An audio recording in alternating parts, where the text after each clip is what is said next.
everybody! Welcome to DarkBad time, episode 5! I'm one of the guys speaking in a mic right now. My name is Indigo, alongside the Curry with Fury, Kito Shadada. Hello, everyone.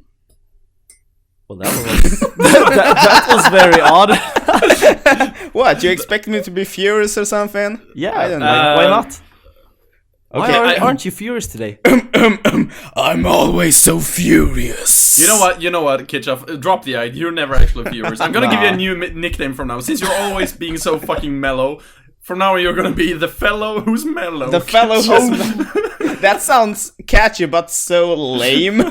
Yeah, well, pretty sad actually. The fellow who's Kitcha. The melancholy Kitcha. But you open every episode going like, hello. I mean...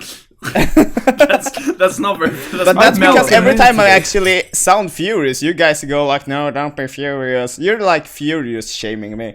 No, we're not. Every episode is starting with you telling us that we are doing that. We're not actually doing it. It's just you telling us that. Oh my god, this could go on for hours.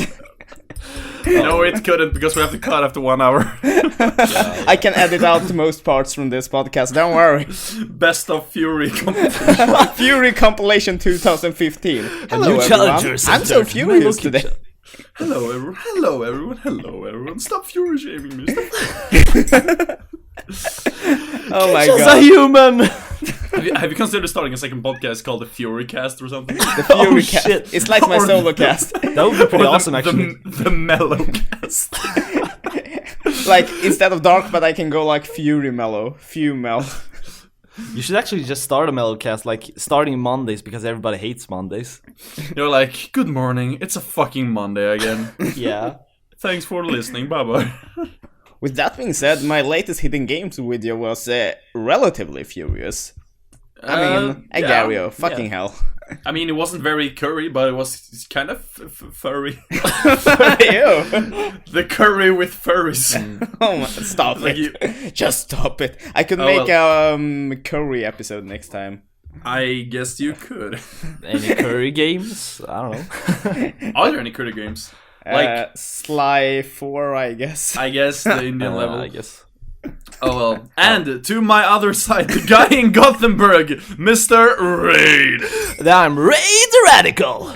Woohoo! Radical redo sir. Hajime mashite. Hajime mashite. Gambatte kudasai minasa. How are you guys doing this amazing day? We're doing amazingly well. Yeah, I'm doing really well actually. I'm so happy that I'm actually seeing some light here in Gothenburg because it's been really dark these days. Now that it's like November. Yeah, I know. I haven't seen actual sunlight for... Well, I saw it yesterday, actually. I was in town, but... I mean, yesterday I went outside, actually. Whoa! And that was my first time leaving the apartment in, like, 3 days. I've just been locked in my fucking office I've built. Or... It's more of a bunker, actually, but... It is more of a bunker. Yeah. But the thing is, I'm sitting here 24/7 in front of my new studio light, so I like get this vibe of like it's so bright all the time. Yeah, I'm living in the sun. Well, that's actually lifting up a lot and actually makes you more alert. It is until I like leave this room to like go to the bathroom or whatever and have to like look out my actual windows. And you're like, real sunlight. That actually brings me real back sunlight to or lack of it. That actually brings me back to when we were at Kitch's place. The thing was, we came to him, and as you know, he has really like bad lighting in his room. So when he turned on the softboxes when we woke up, I was like, whoosh, what the fuck? Yeah, it feels like I'm opening a window to the brightest summer ever in Sweden. Yeah. And that's the thing, me and Indigo, we have the same light, so I mean, I get tricked easily as well. I'm like, but I get some decent sunlight every day, and then like, no, I don't. Yeah, I actually remember when I was in your kitchen, when I was gonna return to your room while you were like fixing your hair and shit, I was like, oh shit, it's light outside, because I saw light coming out from the door. And it looked like it was like, it looks very natural. Like 6 o'clock or something. And then I open up and I was, oh, it's the soft boxes, and I actually see that it's really dark outside. I'm like, I should like color Really my depressing. walls with an Hawaii theme or something. Oh my god, you should do that. Yeah. Please do that. Yeah, It dude. could be awesome actually, with like palms and pineapples and stuff. I guess it could lift the mood a bit. Yeah. Oh, jeez. And I can have a Hawaii playlist on Spotify 24/7. I can like hear Beretta is like somewhere over the rainbow. do do do do. Hula, everyone. That's my Hawaii music impression. Like wailing and shit. I can like have, if I have this Hawaii theme, I can have every Friday I have this special Hawaiian act, and then it's you, Indigo, coming in. Yeah, And he's then- like sitting there all fat with an ukulele and like. And wait, you're like the only spectator because nobody else attends this show, so you're like sitting Nobody there wants like, to see this shit. Yeah. So you have to like compensate for the lack of the rest of the audience by like yelling like 100 people. Yeah, you just have to record me like going like whoa, wow, yo, like the generic like applause in like bad comedy shows. The fun thing with those like audio tracks is that you always hear one guy sticking out like. Yeah, that always guy is wonder. usually me. That's how you get. Yeah, I know. That's how you get famous, though. Yeah. Always steal the spotlight in every scenario. Yeah. Oh well. Dear listeners, welcome to DarkBad time. This is the DarkBad TV podcast in which we sometimes talk video games. Sometimes. We try to talk video games, but it doesn't always work out that well. Sometimes we talk pineapples. Yeah. We're at youtube.com/DarkBadTV. Soon, that's not a URL yet, but we're working on it. Don't worry about it. Yeah. And also, we're on iTunes, so go listen to us there or at any podcast service of your choice if you're not using an iPhone. And subscribe and rate us. That helps us in some way, I've been told. Do it! Just do it! Just do it! Follow your dreams. Yesterday you said I'll listen to DarkBad time tomorrow. Just do it. I had a meeting with our friends in the band Crystallian yesterday about their new music video. Yeah. And Lilo, the guitar player, he was like, "Oh yeah, DarkBad TV, man. I listen to your podcast every week. It's pretty good, man." Oh really? That's cool. So Oh I'm my like, God. I'm like, wow, people actually give a shit. Oh my god. Yeah, it's actually good fun news. to hear because Yeah. it's sometimes it feels like who are we even talking to? Like Who are we even who talking listens to this shit? Who would ever listen? Would I listen to this shit? I don't think so.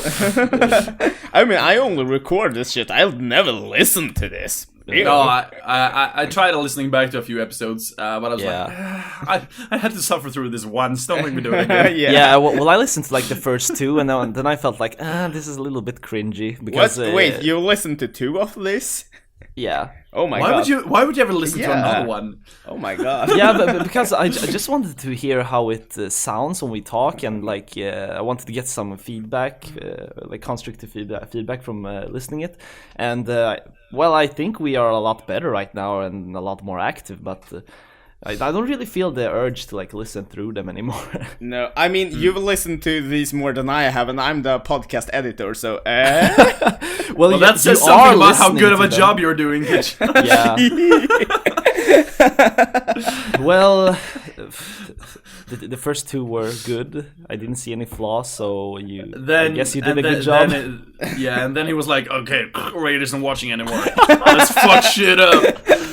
Yeah, like I only watched 2 episodes, and like Kitcha edited the third, and like in the middle of the video, the audio, he was like, "Raid, I know you're not watching this, so I'm gonna bleep out all your voice with animal sounds." The guy in Gothenburg. My name is. my name is. Welcome to my review. I can imagine like halfway through the podcast, I like exchange Endigo's words for like really bad singing that I record like. You replace my Hawaiian impression with that, so it's like virtually no difference. Basically the same shit. You're like, hey, I do remember you sounding this good. I'm like, okay. I've never heard you so good, man. And you're like, Just stop. Oh god. Jesus Christ, video games are a cool thing that you can put into your brain using a TV or something. Yeah. That came out of nowhere, but it's true. It is. It is.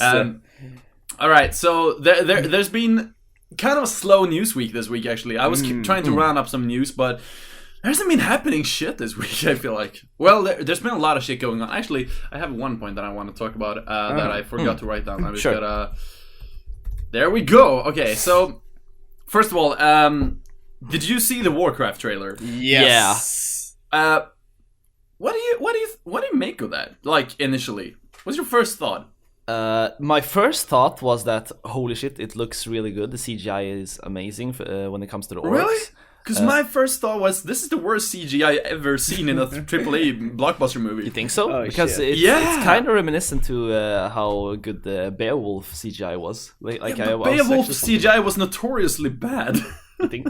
I guess. Yeah, I don't know. It was flamed for being bad. I mean, bad CGI. But I think this looks really, really good as well. So my question is, are we just Blizzard blind? I mean, we know that Blizzard is behind this. So we're like, oh yeah, Blizzard, nice CGI. I honestly think you are to some extent. Yeah, I mean, I'm really biased when it comes to Blizzard. I've grown up with Blizzard, so of course I'm hyped. It's good that someone is like biased, because I'm kind of fed up with all the Warcraft stuff, and like the CGI, I think it's good. We don't have a lot to compare with when it comes to these kind of movies, but I'm actually really like I don't know what to feel about the plot, and I think the movie won't be really that good, but it. I mean, let's just get real. We all know that the plot will be pretty much non-existent. We'll only watch this because it's Blizzard fan service. Yeah, the only thing that got me really hype was that one of the humans is played by the same actor that plays Ragnar Lothbrok in Vikings.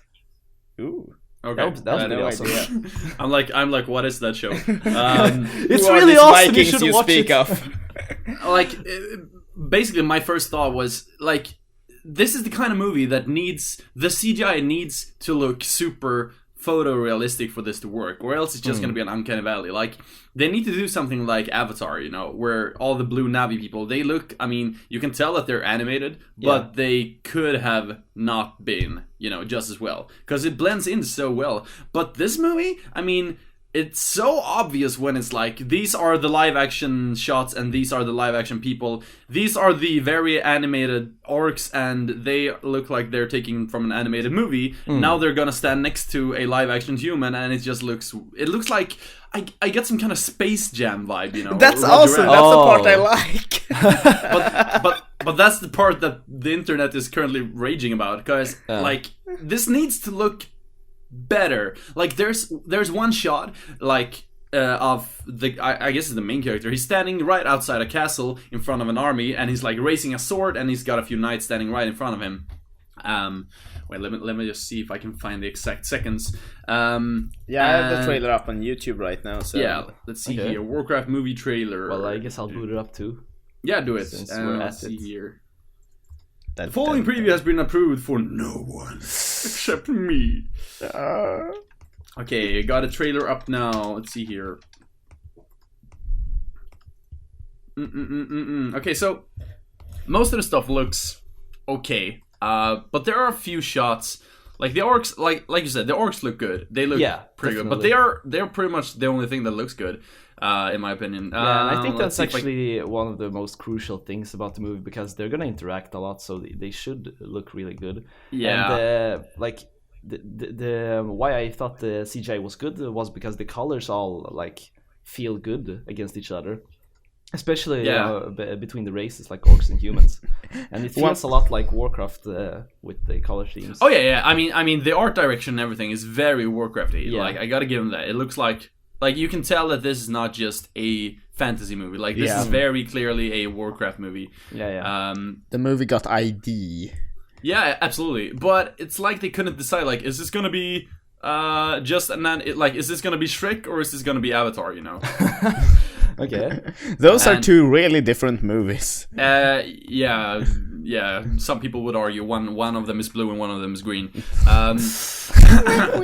But let's see, where is this bloody scene?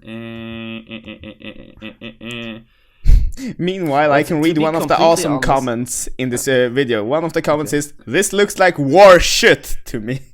Okay, wait, I found the exact. Okay, so if you go to the movie trailer and you scroll to 134 in the 134. Clip. Okay, so on 134 there is a shot of a girl standing behind bars looking at a guy.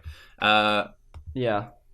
That shot in itself looks pretty bad. She's so obviously animated. Like, if you look at her nose and like the coloring and the blending, it doesn't look good. But I guess anyway, it's kind of because of the lighting and the skin tone.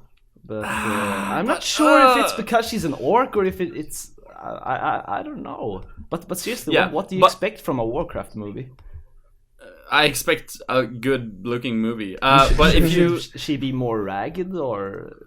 I don't know, that was not the scene. Keep playing for another second till it cuts to the next scene. Yeah, I'm playing it over and over now. Yeah.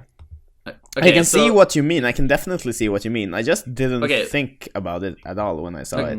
Okay, so the very next second is a guy standing on the staircase in front of these knights. The knights, and like if you look to the right, there's a warlock over there or some kind of sorcerer or old man dude. Both the knights and him look like they are made of plastic. Like they are just standing still and like they don't really fit into the scene. It looks like they're just photoshopped into the picture. Like if you pause it right there. I'll just like, find that. And also the family people to the left, whoever they are. Oh yeah, look like... I see what you mean right now. Holy shit. Yeah, that looked really bad. Like especially if you play that 1 second like over and over, like there's no animation to them, making them look like plastic statues, and that's like that's actually true. Oh my god, damn! I didn't think about it. That's kind of bad. I mean, a movie like this should have details to every aspect. I mean, they have the money. They have the fucking money. Exactly, and all the close-ups of like the orcs and all the close-ups of the armies, that looks good. But that is also what the casual viewers will be looking at. But those kind of details, I mean, I saw that first time, I was like, this can't be serious, but it is, and that's like, that what saddens me. Well, I guess I didn't notice the details because I looked at the trailer from a phone. Okay, yeah. Fun part, I did too. You guys. That's why. You're the worst. Well, I was just gonna watch this movie on my phone. but it's 2015. Everybody does that. Yeah, I know. People suck. Humanity suck. You're the only vintage dude left, Endigo. Yeah, I know. I'm a retro guy who likes to watch movies the way they're supposed to be watched. On my computer. Well, it's a trailer. It's not the actual on movie. My 17-inch laptop monitor. The way movies are meant to be watched. Wait a minute. While taking a trip to Gothenburg or Stockholm. Yeah, Jesus Christ, that's how far we come. Well, let's just hope the movie is worth watching. Yeah, I think I will enjoy it, despite its flaws. I guess. I mean, it's still too early to say, but I just hope they fix those things. I remember when the very first trailer for Jurassic World came out, and there were a few shots in that very first trailer that looked like complete shit. They're like, also the internet was like, this can't be serious, this looks like shit. Then they released another trailer with the same scenes, but the scenes looked much better, because they were like the animators were like, oh shit, people think this sucks, let's fix it, and they actually fixed it. So that's good. Let's just hope. Well, I guess they're gonna take the same kind of feedback and like edit it. Yeah, they probably will probably happen. Still, they could have chosen like if that scene wasn't ready to be shown properly. Why did they show that one at all? Like, well, it could have been rushed. I guess. But there should have been something that looked better, or just make the like entire video like 1 second shorter or something. Yeah. Then again, I think Blizzard is kind of spoiled at that aspect. It feels like they can throw out just about anything and make money out of it nowadays. So well, historically speaking, they can. So yeah. But that it's like I say, you know, vote with your wallet. If you don't want something, then don't pay them to do it, because that just reassures them. They're like, oh, we can do this. Like, people will buy it. That's actually really, really true. Like, I cringe kinda a lot when people say, oh, this sucks, but they bought it in the first place. Yeah, and then like well, by buying it, you make them like, okay, people are gonna buy this. Let's just make it. That's what happened with Assassin's Creed.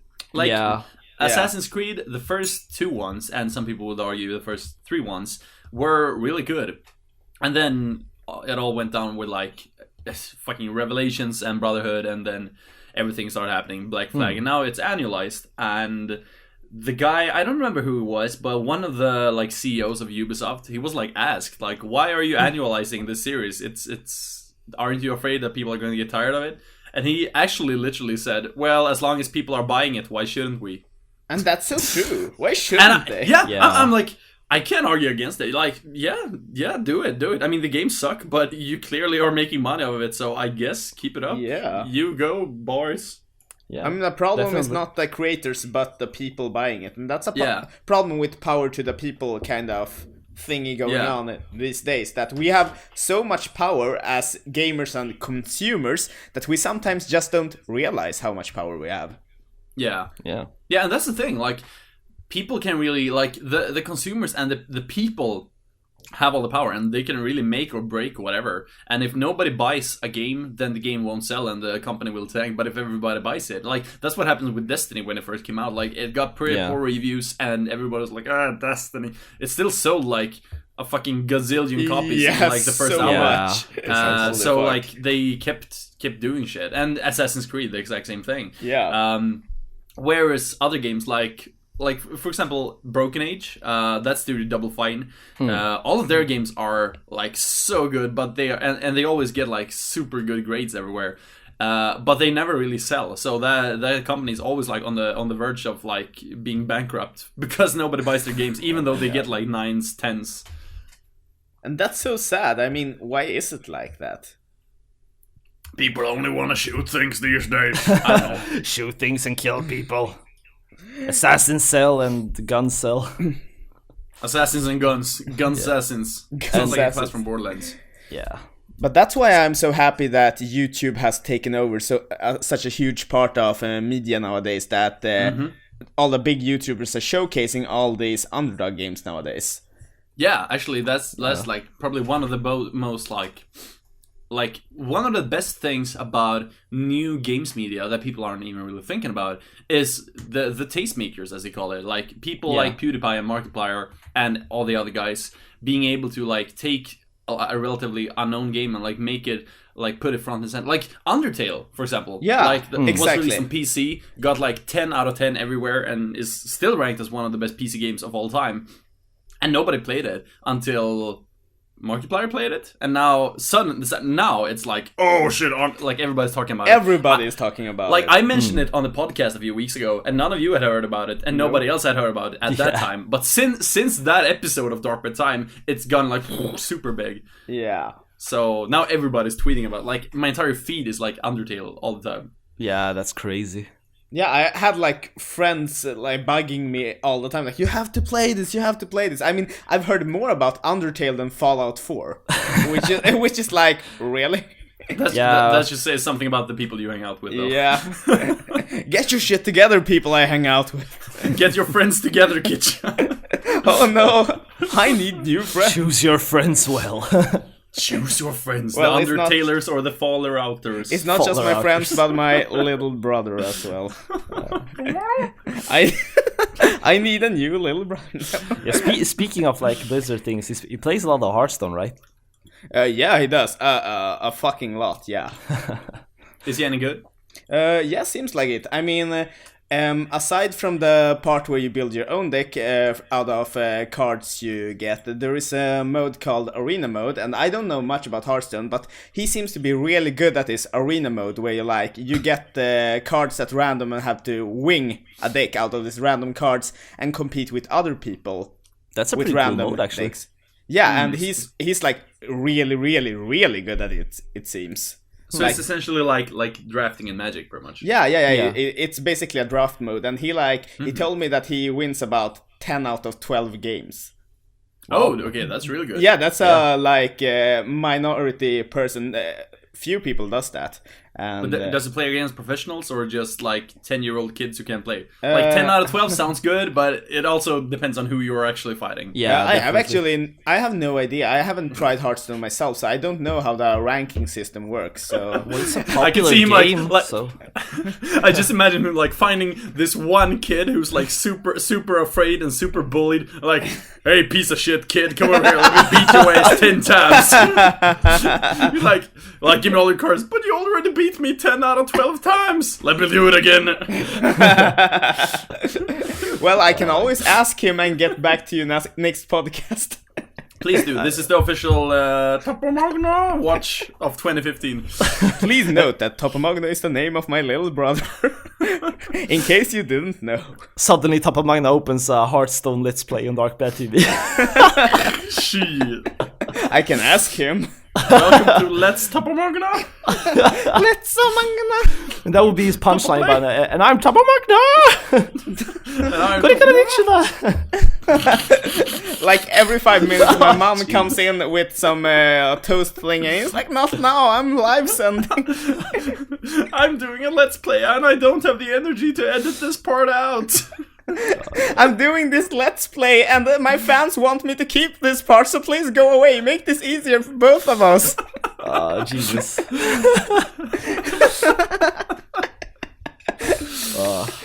He doesn't live an easy life. Yeah. Die. Oh well. More news stories. Yeah. Okay, so did you guys hear about Borderlands Online? I haven't heard much about it. Not me either. I just heard that it was cancelled. I heard about it, and then like shortly after they just said it was cancelled, and I was like, what? Yeah, basically 2K Games, the publisher who owns Gearbox, developer of Borderlands, they launched a new studio or a new initiative in China called 2K China. And they were developing a game exclusively for the Chinese market that was going to be called Borderlands Online. Yeah. I'm not sure if it was going to be on PC. I'm assuming so, or mobile phones, but they mostly just play mobile games over there, as far as I know. But Borderlands Online it's cancelled as of yesterday, and not only that, but the entire 2K China is now gone. the entire that was an abrupt end. Yeah, that sounds like Kojima all over again. Yeah, they decided to shut down the entire 2K China and effectively cancel Borderlands Online yesterday for I don't know why. I haven't been able to dig out a reason yet. I guess China doesn't like Borderlands. They're like, we protect our borders with Chinese walls. No, but I honestly have no idea. So that's sad. I don't know what that game was gonna be, but whatever it was gonna be, it's not gonna be anymore. Whatever it was going to be, we can just forget about it because we'll never know. Yeah, I guess you have to dig to find out what the game actually was. Because no one of us have heard about it. This is a conspiracy. My idea is that probably like development went on with it, and the developing of Battleborn went on at the same time, and they were like, these games are the same game. Let's just fuck one of them and just make Battleborn. That's my thought. Yeah, sounds fair enough. Yeah. I guess. Oh well, rest in peace. In other news, Steam machines. Mr. Gabe Newell, the legendary guy who's not making Half-Life because he's making money instead. You asshole! I play every night. I know. Gabe Newell, who's like the boss of Valve, had something interesting to say about Steam machines. Now, are you guys do you guys know anything about the Steam machines in general? Nope. Very little. I'm actually not interested in a Steam console. Yeah, well, basically, like, it was supposed to be a Steam console at first, but then it turned out it was just going to be custom-built computers with Steam OS, and it's all very weird. But Gabe Newell had an interview with Develop Online. I don't know who those are, but what he pretty much said is that Steam machines are much better than current consoles at console price points. He basically said that they're going to have machines, Steam machines that are as strong as the Alienware PCs, which are like the super high tier PCs, for pretty much the same price point as you can get a PS4. And I quote, "We can knock down the barriers and keep PC gaming out of the living room, and then customers can decide what they want. So the way we organized it, in our thinking, is a sort of good, better, and best kind of thing. Our perception is the customers are always going to make the best choices for what they want." He thinks that they can be releasing Steam machines that are priced the same as a PS4 and are gonna be stronger than the PS4, and that will make them outsell and bankrupt Sony. What do you think? Well, they're still not gonna have the titles that Sony has, so that's gonna be quite hard. But if they have better specs, then I guess good for them. But they will. I mean, they will compete against both PS4 gamers, console gamers, and PC Master Race gamers. So they will be some kind of in betweenish. I don't know if they're gonna compete with PC gamers, because the Steam machine is gonna be kind of the same thing as PC, except they play games. But that's the thing, though. They totally are competing with the PCs, because it's not running Windows. It's running Steam OS. Like Windows PCs nowadays, Windows 10 is the same operating system as is featured in the Xbox One, and the Windows and the Xbox One, they are talking to each other these days. So the Steam machines are it's not only gonna be competing, it's trying to slaughter Windows and games for Windows as a gaming platform. And it's totally not gonna be able to do that. No. Jesus Christ, I feel so sorry for them. Who's the consumer? Who are their customers? Who's gonna be buying this? Yeah, because it could just be PC gamers, because I don't know why someone would buy a Steam machine when they got a PC. Yeah, it's cheaper, but really it's gonna be the same games anyway, because Steam is on a PC. You can always just buy a controller. Yeah, and the thing is, you have to use the fucking Steam controller, which is awkward and weird. Yeah, it looks really awkward. And that's a really bad move, introducing a new controller that seems awkward and hey, you have to use this. That's kind of Nintendo logic. Well, I guess we haven't tried the controller, but the D-pad looked horrendous. What was that? It looks like a satellite dish or something. Yeah, and that's enough to scare us away. I mean, if it's not compelling us, then why will we buy it? And I feel like they haven't really segued into a nice way. I mean, they're suddenly, oh, here's our new stuff, buy it. And we have no context. Why would we buy it? Yeah, so aside from just Steam machines, they are also releasing something called the Steam Link, and that is if you already have a gaming PC at home, you can use the Steam Link, kind of like an Apple TV, hook it up to your PC and hook it up to your TV, and basically make a Steam box out of your already Windows gaming PC and hook it up to your TV. But that sounds weird. Steam controller. That is weird, but the thing is that is already released, and apparently that works well, but you gotta use the Steam controller, and... But I guess you just have to fill me up on this one, because why even use something like that if, I guess... seriously, the games are on Steam, so why not just use the Steam machine to play the games? Because the only way I could think this would be necessary is if you had games that weren't on Steam. So I don't really understand the point. Yeah, please explain to me. Why is this necessary? If I understood the point, I would tell you. Yeah, well, I do not get this. All I know is that people have been playing with a new Steam controller now, and they all kind of universally don't like it. Yeah, it just feels like a bootleg if they use the Steam Link now to play the games just with the controller. Here's a beta, but you get the program and buy a controller. You're gonna get the Steam machine later, but still. Yeah, but the thing is, Steam OS, it's free. So why? What's the point of Steam Link? I mean, isn't an HDMI cable to your TV directly from your computer? Isn't that as much of a Steam Link? Yeah, precisely. It feels really unnecessary. With this, you can hook up your computer to your TV. But be one of the cool kids.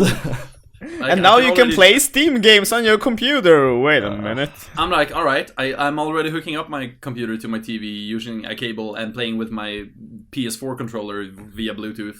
What's the difference? They're I don't know! I mean, I get so much Nintendo vibes. Yeah, it's not even like the Vita thing when you can play your PS3, PS4 games on the Vita, but, because it's it's wireless, so you can play it in the game, stream it, but this is utterly pointless. Like, seriously. Yeah, I honestly have no idea who this is gonna be for. Yeah. I suppose, like, I can imagine, like, families who are like, hey, son, you want a new console for Christmas? He's like, oh, boy, what do I get? Like, you can get a PS4, or a Nintendo NX, or a Steam machine. He's like, okay, why would I get the Steam machine? He's like, I don't know. He's like, give me a PS4. The fun thing was if the parents actually bought a Steam machine or like the Steam Link or whatever, and then he's like, what is this? This is not a console. That you can't. It's a PC that you can't run anything but games on. Yay! Yeah. He's like, what's the point? He's like, I don't know. Let me sell it and get you a PS4. But Dad, I already got the PC. But this is not a PC, son. Why would I want it? But son, imagine if your PC could only play games. Why would I want that? I don't know. Here you go. I don't know, but it's supposed to be fun. Valve said it, so here you go. But son, we got a sick controller. Look at this thing. Yeah, that sure makes me sick, Dad. That's because I hate you, son. No, play some crappy games. In reality, the dad just wants him to go out and do sports. Yeah. He's like, how do I get my son to go and play outside? Let me buy him the most stupid console of all time, so he'll be ashamed to play it. Wow, this could He's be like, turned Dad, into I a want to rant play some about video the games. Steam Oh, well. Yeah, like, I want to play some video games. Okay, but you have to play it on the Steam machine. He's like, no, I'm going out and playing basketball instead. That's the spirit. Like, the only valid point I can think about with the Steam machine is if it's gonna be powerful, like, way more powerful. Like, if we're actually talking Alienware, like, 16 gigs of RAM and, fucking crazy graphic cards and everything, for the same price as the PS4, I could buy that argument, but at the same time, when has tech specs ever sold a console? Like, yeah, the PS4 is stronger than the PS3, obviously, but it's not that much stronger compared to like a supercomputer today. But like, looking back, like, look at the PS2 era. Like, the PS2 was the by far weakest out of PS2, GameCube, and the Xbox, and that console pretty much outsold them. Like, it sold like, I think 3 times as much as the GameCube and Xbox One together, or something like that, or even more. And that was the weakest one. And same last year, like, the Wii. What the fuck is a Wii? Like, it's like, it had like, I think it had like 256 megabytes of hard drive, or like, and it couldn't, it was like a PS2 with a motion controller. And it sold like 120 million. Like, it sold more than the PS3 and the Xbox 360 combined, pretty much. Yeah. Something like that. So, like, the PS4 is out now, and the PS4 is strong enough for me for a couple more years. Like, the games on PS4 that look really good now look really, really good. Yeah. And if you think about the games that came out in the first years of the PS3, looked good back then, but compared to the last games on the PS3, like The Last of Us and GTA 5 on the PS3, like, the graphics leap were so huge. Like, the graphics on the PS4 5 years from now will be insane compared to today's standards. And by then, will you have gotten your money's worth buying a PS4 today compared to buying a Steam machine that you will also have to upgrade? I just don't see it. I just don't. Yeah, well, we can always come back to the fact that it's games that sell, and the PS2 had a big ass library. Like, seriously, well, it did have a lot of bad games, but it had a lot of good games too. So there was always something to play on it. Same with the Wii. It also had really, really great games, and that made it sell really well. Here's the thing, though. The PS4 right now is outselling the PS2 and the PS3, both in terms of like how fast it's selling and the amount of units it has sold at this point compared to those consoles. The PS4 has got pretty much no games, like no exclusives that are like the big AAA, like, this is why you need a PS4. Like, what such games are? Like, it's Bloodborne, pretty much. That's pretty much the only one. Yeah. And yet it's outselling the PS2 and the PS3, which at this point had so many, especially the PS2 at this point had like 15, 20 exclusives that were like awesome, like 2 years in. The PS4 has Bloodborne is pretty much the only thing. Yeah, now that you mention it. Yeah, and even considering that, it's still outselling all these old consoles like crazy. Now the Steam machine, when that launches, it's gonna have the entire Steam library with like every game ever. Is that gonna be enough? I don't know. I mean, the PS4 is selling like crazy without games. So. Well, the thing is, it has games, but as you say, they're multi-platform. And, yeah, but that's the thing. And I guess the real reason that PS4 is outselling is because no one actually thinks about Xbox One as much as PS4. Because we all know the story. And yeah, Wii U. And that what's Wii U? I know. Yeah, and also, I mean, both the Wii U, even the Xbox One, has a way better first-party lineup than the PS4 right now. Like, there are so many. Like, if you just think about it, like objectively, it makes more sense to get an Xbox One out of a game standpoint because pretty much all the multi-platforms are on both. The PS4 has Bloodborne, but the Xbox One has like Sunset Overdrive, which is awesome. But now it's also got Tomb Raider and like all these games coming out soon, like the Gears of War collection, Halo 5. There's just so many more. Like there's such a more huge library of awesome first-party games that are exclusive to Xbox One than the PS4. And the PS4 is still crushing it. So, I don't know. I don't think this is something that Steam can win based on games. Nah. Because Xbox One got games. Wii U got games. Like, Wii U got better first party than any of the other consoles. And that one is, like, dying, dead, gone, bye-bye. Yeah. So, well, the Steam machine really needs some good, like, exclusive games to actually make something out of it. Or else it's just gonna turn into a gimmick. Yeah. I actually want to ask you, same thing as with the Nintendo NX, what would it take to make you buy a Steam machine? Kitcha. For my part, I've been thinking a lot. For me, I don't want a lot of restrictions, and I'm afraid it seems like the Steam machine will have lots of restrictions. So for me, the only thing I could see if the fans or the consumers will like develop lots of third-party things you can do with it, that would compel me to buy it. And that's the literally only thing I can see. So it's not something that creators can do. I mean, I'm literally not interested in this. So I would only like to buy this if you could like mod this and do something really cool out of this. Okay, but you're describing a PC right now. Yeah, I am. And that's the problem. I can't see any other way for me to buy this. I'm not intrigued at all. Okay, so what you want is a PC. Yeah, PC for a cheaper price, which is kind of what they're trying to push, but failing. Yeah, but it's just gonna run Steam, so unless you can get your game on Steam, then you're fucked. Yeah, and that's why I'm talking about third-party things and mods, etc. If, like, people can jailbreak it or something, then I could see that people would buy it just because of that. But that's the only scenario I can see where it sells good numbers. Yeah, sure. I'm pretty sure that's not going to be possible since it's going to be hardwired into SteamOS and you're just running out of Steam. Running out of Steam.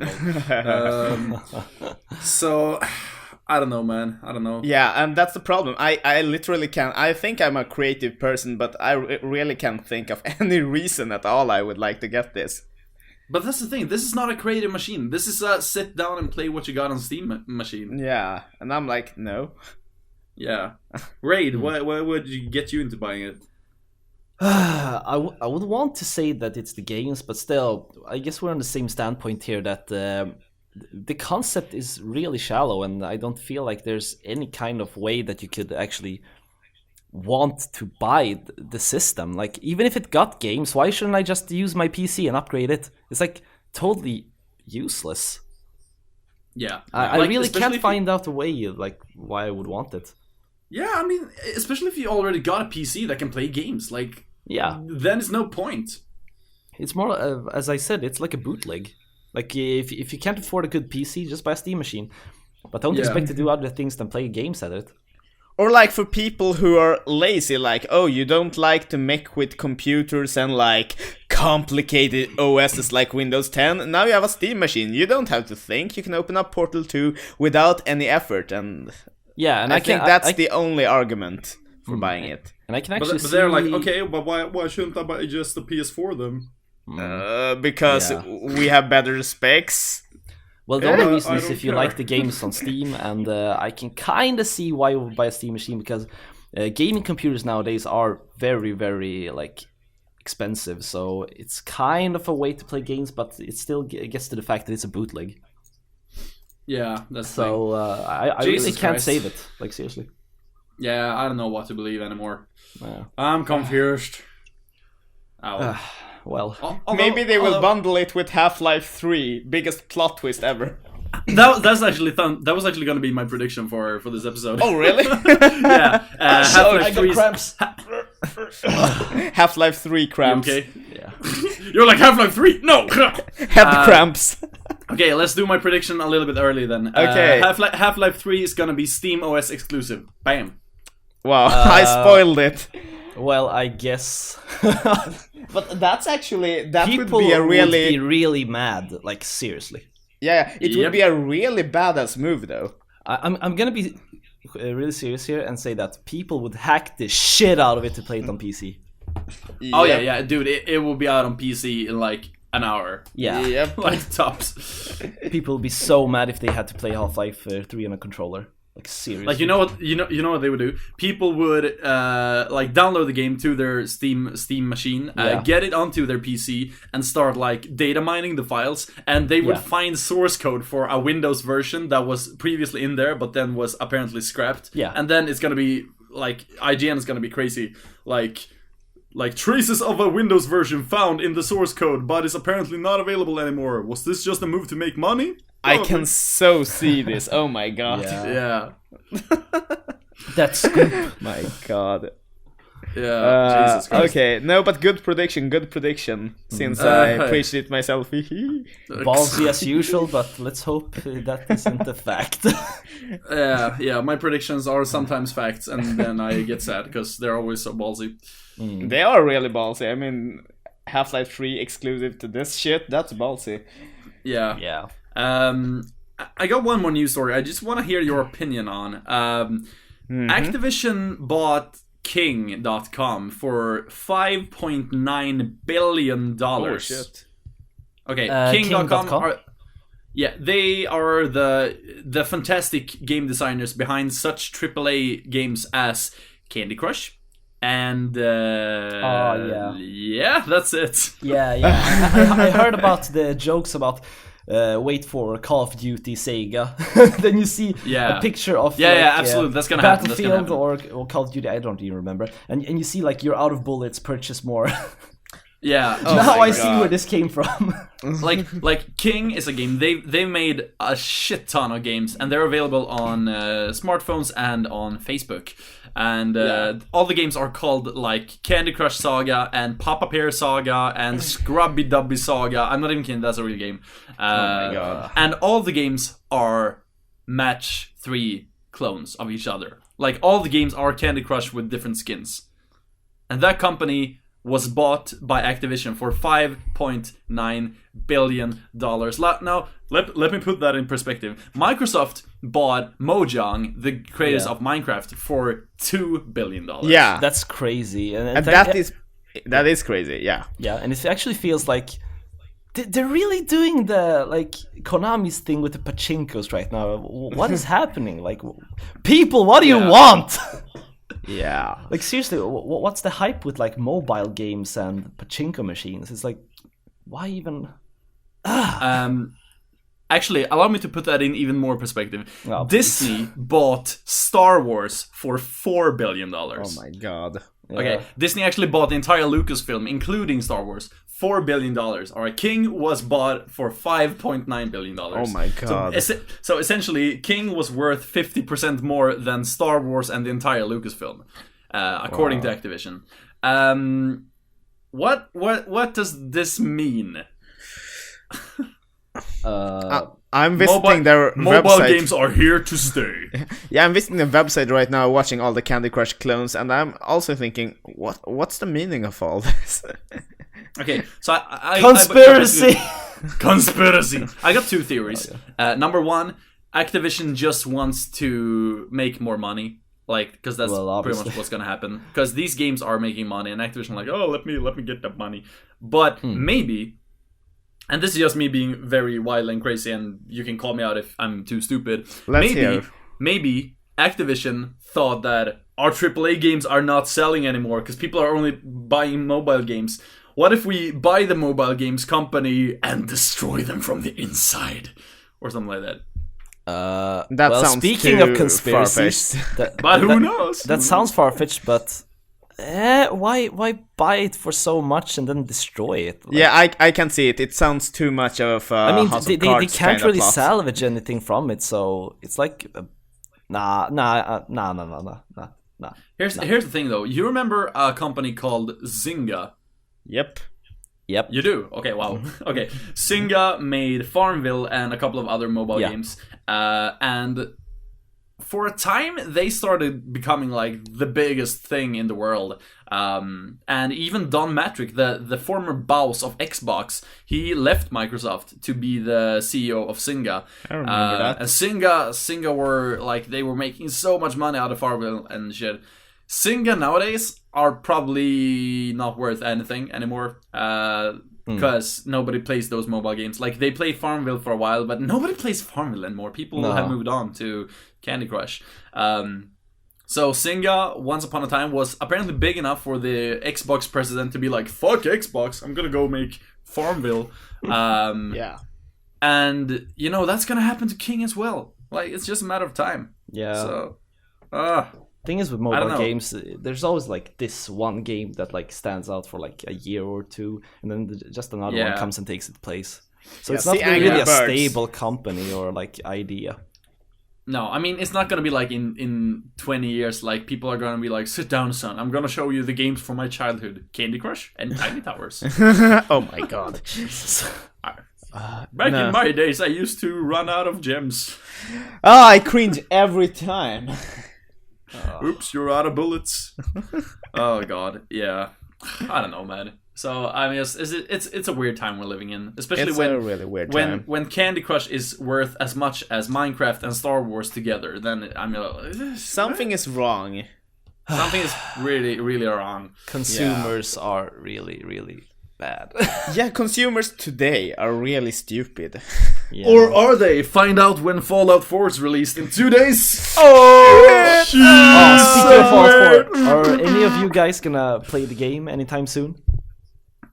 I want to say yes. I'm saying will no. try to play it within a month at least. I can like already feel like your feelings of how am I gonna have some time to play this game.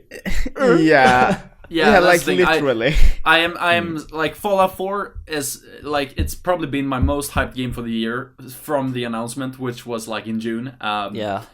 And I'm like, Jesus Christ, it's gonna be the best game of the year. Like, it is gonna be game of the year. Like, I haven't even played it, and it's game of the year already. Yeah. But when am I gonna play it? Like, I ain't got time for that shit. But I really need time for that shit. Yeah, so same here. Like, I might pick it up like soon, maybe next week, maybe, I don't know, and just play for like an hour every 3 days, maybe. Sure, well, you could always play games like that. I think it's like kind of, that's how it's thought to be played. But I mean, I guess a lot of people overconsume games, like binge play, but why not just savor the moments? Yeah, but that's the thing, like, if I don't binge play, like, if that's how I'm gonna play Fallout, like, I might have finished it by the time Fallout 5 is out, so. Yeah. Yeah. For my part, I don't want to binge play too much games. I mean, I already binge played The Phantom Pain, that was a tremendous experience. I mean, that was a hell of a ride, and I don't think I can invest in a new ride like that every month, because let's face it, there are lots of binge play worthy games coming out all the time. Yeah, right now. Classic 2015. Yeah. So I'm literally like, not that just that I don't have the time, I don't think I have the energy to sit and play this. Yeah, definitely. Like the mental, like, not again. Yeah, especially for my part, since I'm like trying to multitask so much story games like Broken Age and Telltale, so with like competitive games like League of Legends and a technical close test for Battleborn and everything. There's just too much time going there. Yeah, and in the middle you gotta suddenly invest in a whole new world some way. Literally 200 hours or whatever Fallout 4 will suck out of me. And 200 hours is the tutorial, man. True that. Well, I feel the same way. Like, I want to play a lot of Fallout 4 now. Like, I'm gonna play it on launch because I preloaded it. But I feel the same way. Like, I don't feel like I'm gonna have a lot of time, or at least not as much time as I could have had before we started this channel. Because, let's face it, I want to make videos and I want to do a lot of other things. So, Fallout 4 is gonna be a game where I progress really, really slow, or at least I think that way. Since, like, it's gonna get released Tuesday, and I already gotta have to make another video, and like, it's gonna take a lot of time. Yeah, I know the feel. Yeah. We'll see what happens. I'm hyped. I mean, I've effectively dropped MGS5 the Phantom Pain because I'm like I gotta move on with my life. And now this comes out, and I'm like, is this how I want to move on? I'm not sure. Yeah. And you still haven't played Witcher 3. I haven't played Witcher 3. I mean, Raid is the only one who have played this, and yeah. Wait a second. Really? Am I the one who wants to play Witcher 3? Yep. Yeah. Wow, I have never actually taken the time to ask you guys. Nope. We still haven't played Witcher 3. I still haven't played Bloodborne. I mean, you're way behind, dude. Yeah, I'm too much behind. But I played Phantom Pain, so I guess we're kind of equal. I guess, but I played through I played through like half of Phantom Pain. And I'm like, when am I gonna do this? Yeah. And I actually binge played through Arkham Knight in like 2-3 days. I was like, oh. Yeah, that's like, impressive though. Yeah, my mind felt like spaghetti after that. Like seriously, every fucking time. Like that game is huge to do in 2-3 days. Like I managed to finish Broken Age 2 days ago, and I'm like, oh, this was a pretty short adventure. I like look at my playtime, I'm like, I spent 13 hours in this game. Yeah, and when that's so a short game. Like that's been my shortest game of the year, and that's like as long as The Last of Us, pretty much. I'm like, whoa. Yeah. And that's kind of weird when that's the new standard for short games. 13 hours. That's a lot. Spoiled. That's how it is. Yeah. And that's what happens when like games like The Order comes out that is just like 4 hours, or Ground Zeroes that's like 3 minutes. People get like. But it was like 2-3 hours or something. If you just play the main part of it. Ground Zeroes? No, not the Ground Zeroes. Weren't you mentioning The Order? Oh yeah, I say Ground Zeroes too. Oh okay, yeah. Well, I thought about The Order. Get with the times, bro. Yeah, because people like ranted about the game being like, what was it, 2-4 hours long? Like in you could probably speed run it in 4 to 5 hours. If you like played it very slowly and like really took the time and breathed in the world, it's probably around 7 maybe. Yeah. But that's if you're like really like. Well, I haven't played The Order, but still, that's what I've heard at least. Yeah. The gameplay is supposed to be like the whole game is supposed to be okay, except the graphics, which are still the best on PS4. Yeah. So if you want to look at something pretty, then get that one. Yeah. That's about it. If only the outside matters. But also like Halo 5 that came out now, that campaign is also like 4 hours apparently. People are raging about that. So. Yeah, well, so I don't know. Guys, stop raging about game time. Go read a book or something. Maybe I should. Read books. It's been a while. Yeah, same here. Last book I read was the manual for the Phantom Pain. So last book I read was Steins Gate. Oh wait, that's a game.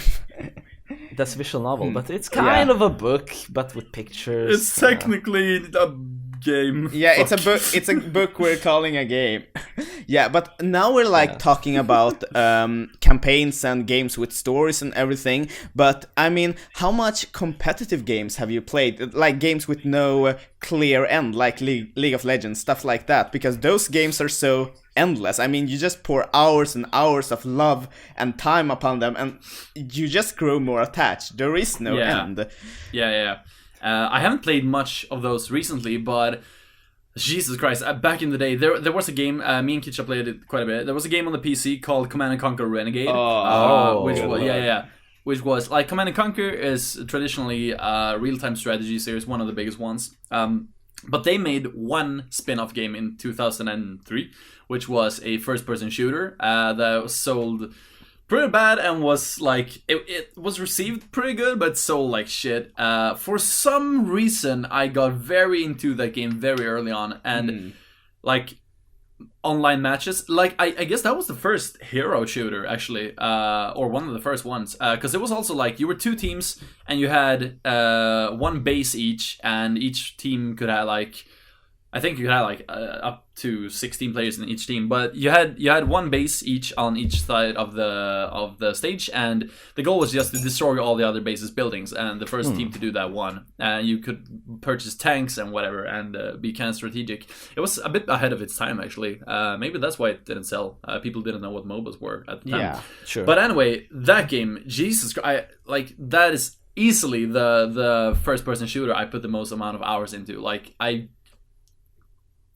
don't know, man. At least 200 hours, 300 hours, maybe. I mean, I played this game religiously since 2003, so I got a lot of hours in that game. And my question is, does it feel like you put that much time? Because as for me, I don't feel like I put as many hours as I actually have in competitive games, because it feels like time, I don't know, goes quicker or something. Can you relate to that? It's like playing football, you know, if you were really into that, or like playing Rocket League, you know. I've probably easily put like 4 or 5 hours into Rocket League, but it feels like I played it once or twice or thrice or four or you know, like when you spread it out and do it kind of like for example Rogue Legacy for the PS4. Yeah, I wouldn't say I play that game a lot, but that's also a game I easily put like 8 hours into that game, and that's just my in between games game, or like waiting for my coffee to get boiled game. Yeah. You know? So it's kind of hard, you know, when you decide to, now I'm gonna play Fallout, then suddenly the hours start counting. But when you're like, I'm just gonna kill some time in this whatever game, suddenly it's like time flies. Yeah, totally. And I feel the same. I mean, Raid, have you played competitive games? Somewhat or a lot. Funny that you ask, because I've like played a lot of fighting games the last couple of like 5-6 years, and I kind of gotten into it. I guess you could call it competitively, because I play with a lot of friends now. We always try to get better and find new techs and stuff to do. And also I played a lot of League a couple of years ago.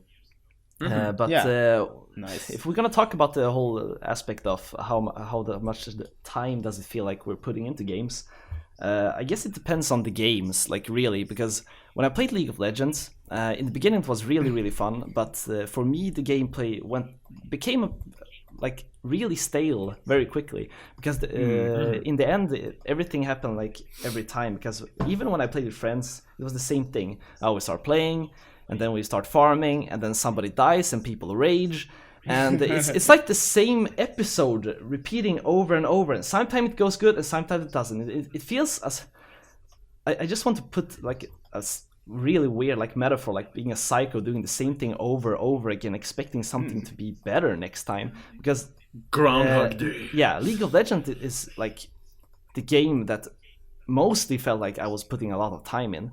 And in the end, I like stopped playing it because it felt like so like it didn't have anything for me anymore, because it was the same thing every time. And the only thing that like pulled me into the game and wanting to play the game was the fact that the art style and the characters were really unique, and I actually liked them a lot. And the fact that skins and a lot of things came out like at a rapid pace like made the game more interesting. But in the end, the gameplay was really shallow for me, at least. Well, there's a competitive scene, and we have like these big events like Riot's hosting, and we have these cool teams with some real personalities playing the game.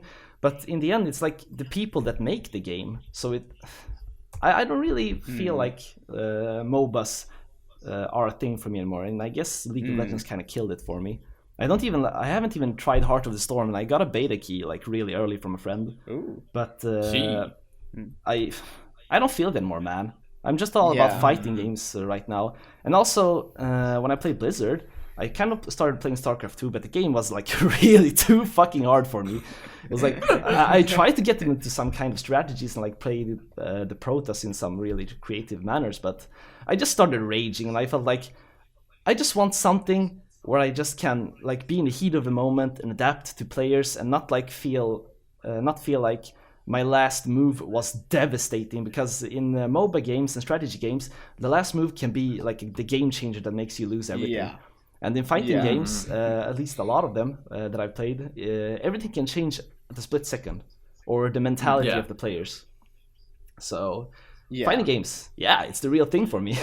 Nice. Yeah, it sounds like it. And what you just said about League of Legends, I mean, I've been watching a lot of League of Legends YouTubers lately. They're really good, and there are some. I mean, we both know, and Endigo's also seen some like Video Game Donkey. He's a really huge YouTuber. And he basically quit League of Legends because of the very same reasons that you mentioned. That it's too much. It's not fun playing League of Legends, he thought. And there are some huge players that have stopped playing it just because of the pressure. As at the meantime, I'm like always preaching. I used to play a bit League a long time ago, many years ago, and now I picked it up again. This time I'm a lot more serious, but I still consider myself new. Now here's the thing: I consider myself new with League of Legends. I just did some quick math. I've played like about at least 500 normal games. It seems. So I did some math. I've spent about, and this is really generously counted mathematics, I spent about 333 hours at least on League of Legends, and it feels like I'm still a beginner. It feels like I'm still doing the tutorial. And mind about that, because you said like 300 hours something. That's like how much time I put in Skyrim. That's how much time I put in Oblivion, easily.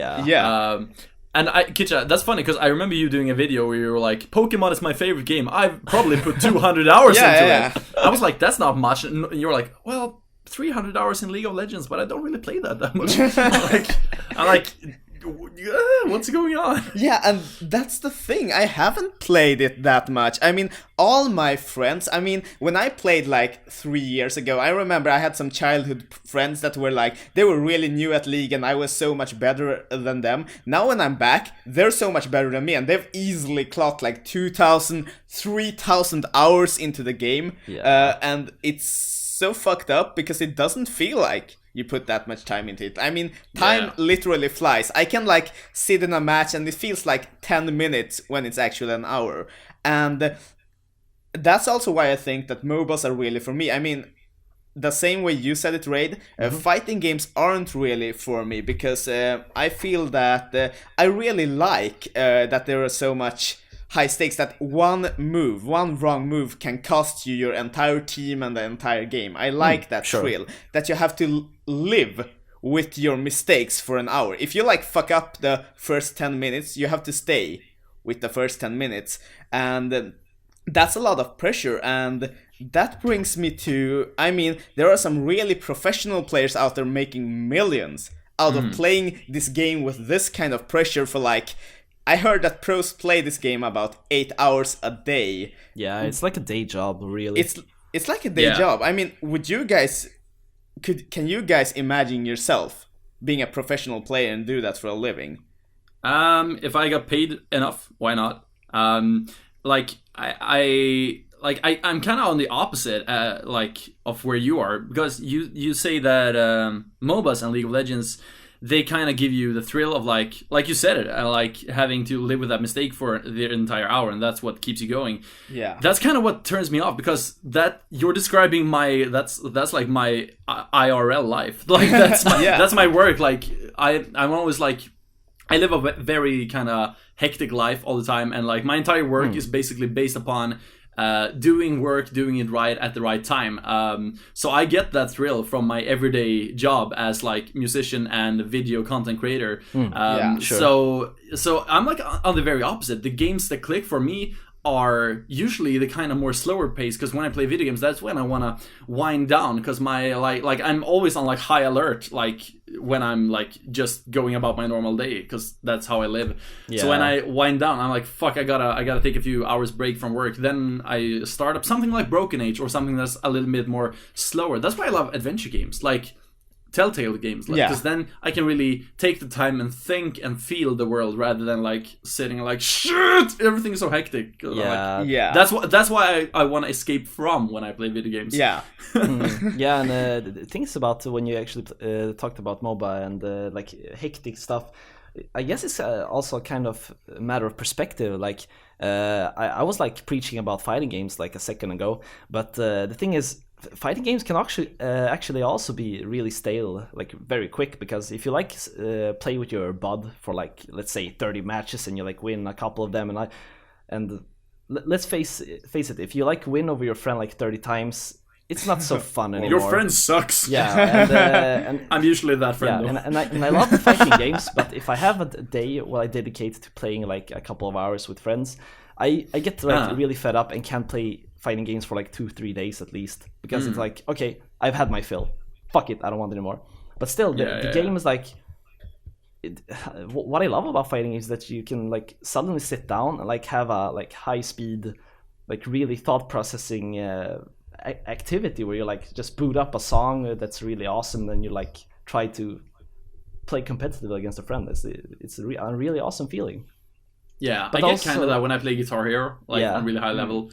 But that's pretty much it. And also, I can totally relate to you, Indigo, when it comes to like wanting to escape from things. Like speaking of my new review, Ori and the Blind Forest, that game is like totally something that made me relax and like just sit down, listen to the epic music, and like feel really relaxed and enjoy a great story. Yeah, I like being in the world. Like, it doesn't have to be slow-paced for me to enjoy it, although I really do enjoy slow-paced games. Yeah.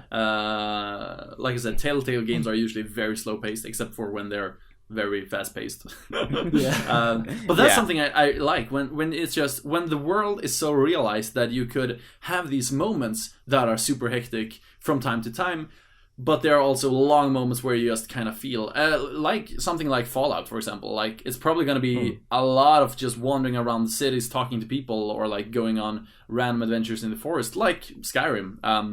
But there are also going to be like boss encounters where you have to be like super agile and like shit. So I like having it all, you know. Well, we have a lot of diversity in games, so you can always pop in another game. Yeah, that's true. And I think that's interesting. I mean, even within DarkBad, it just goes to show that we're really different when it comes to how we perceive games at some point. I mean, I also I love to wind down with games like right now Broken Age and Telltale's games and visual novels. But for me, mainly, I'm such a up-tempo guy that I feel that I have to be competing in some aspect. I mean, I do YouTube and all this stuff as well, but I just hate to take a rest from that. I mean, if I have to play a video game, I really want to be on the edge all the time. I mean, before this podcast, I was like watching replays from the world's best League player, Faker, and it's like you can see what he's doing, but you don't understand what he's doing. It's like watching a pro football player. You see the moves and like, holy fuck, how does he do that? And I guess I'm that kind of person. I don't like relaxing too much. And I think that games like League is made for people like us who don't really want to relax all the time, because I mean, you just want to go around and rage and hate people for being bad at games. Yeah, I mean, you just want to be furious all the time. Yeah, that's where the furious part comes in. I mean, just yesterday when I was playing ranked competitively with my friend, and he said, "Oh, I remember when League used to be fun," and I was like, "Yeah, wait a minute, what are we talking about?" That's really bad when you're actually sitting and playing the game that you talk about and think like, oh, it was so fun like a year ago. Then why are you playing it right now? I mean, go play something else. Yeah, precisely. But that's the thing.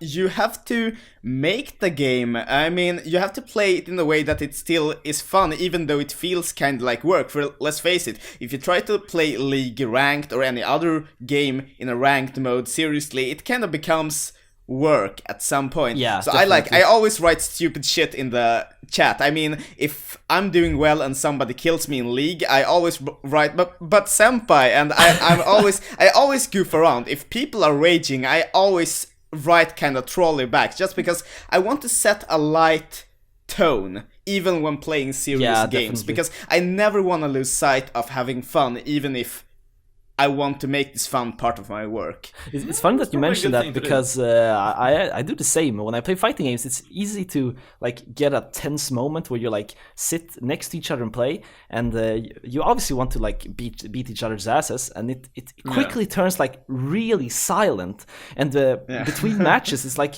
you're just waiting there with your controllers, waiting next round, and I obviously really feel that it feels too tense, so I goof around a lot too. I like every time like I hit my opponent, like he doesn't block the correct way, I like do weird sounds like ooh and stuff like Rickson and all that thing. And a lot of people can get really put off by that, but the people that I know just say, I just want to punch you, man. I hate you, but you're good. But I've been there too. I've been playing with some people. I have met a person like, oh, we go along together. Oh, you play LOL, let's play. And they're like really put off because I'm not serious enough. We're not playing rank, we're just playing a normal game. And I'm like goofing around with a goofy character and trolling. And they're like, fuck you, man, we're never playing again. I'm like, meh. Just have fun, like really. If you want to play competitive, play ranked or something, like seriously. This is kind of how I am with racing games. I used to play quite a lot of racing games before. I still play a lot of them. And that's kind of actually the kind of thing I get from those games too, I suppose. Because racing games are also, if you fuck up like at all, then you're basically in last place for the rest of the whole race. But you used to be really good at Crash Team Racing. Oh, I still am. You're like mechanically, I mean, it's the same as watching League players who are mechanically good. I've seen your mechanics at Crash Team Racing. You know every shortcut, and you're like mechanically memorized everything. That's kind of sick. I am the best at Crash Team Racing. I challenge whoever hears this to beat me. We should totally do a let's play where we all three of us play Crash Team Racing. It'll be pretty one-sided, but we should team up against Indigo. Yeah, we should. Yeah. Epic. We should totally just play some old multiplayer games and like do some really stupid stuff. Yeah. Retro live stream. That would be cool, actually. Yeah. Oh, shit. Maybe we should. That's definitely one of the things I'm gonna do as soon as I get my capture card. I'm gonna start live streaming Crash Team Racing. You should. You can actually grow big. I mean, you're legitimately good. I can see that becoming a thing. Indigo's weekly Crash Team Racing stream. Weekly Crash Team Racing. Thanks for watching. And your subscription or following noise when a new subscriber comes up, you hear like an air horn by. I'm like, okay. And people in the chat people in the chat asking for advice like, how do you do that crazy U-turn? And you're like, you do this and this. Yeah. You know, the usual. Oh, she. Nice. Cool ideas. Oh well. We've been going on for quite a while today. Yeah, maybe we should start rounding it off. Yeah, a long podcast. A long episode this time. It's good episode. Yeah. But hey, DarkBad TV is still going strong. We're almost at 500 subs, so soon we'll get that URL. Yay! Now we won't look stupid when posting the URL. Yay! That's kind of how I feel. Like once that is done, we can start getting taken for serious. Yeah, definitely. Oh my god, yeah. But hey, great talk, everyone. Yeah. Well said. Really satisfied with this podcast. It sounds good, especially me. Too little pizza this time. Yeah, though. I know. I had some sausage in the beginning, but that's gone. Not even close. But thanks for tuning in, everybody, and make sure to subscribe to us on YouTube, DarkBad TV, and of course to DarkBad Time on your podcast service. And we'll be back next week sometime. Okay. Yeah. Okay. Till next time. Bye bye. Pizza time.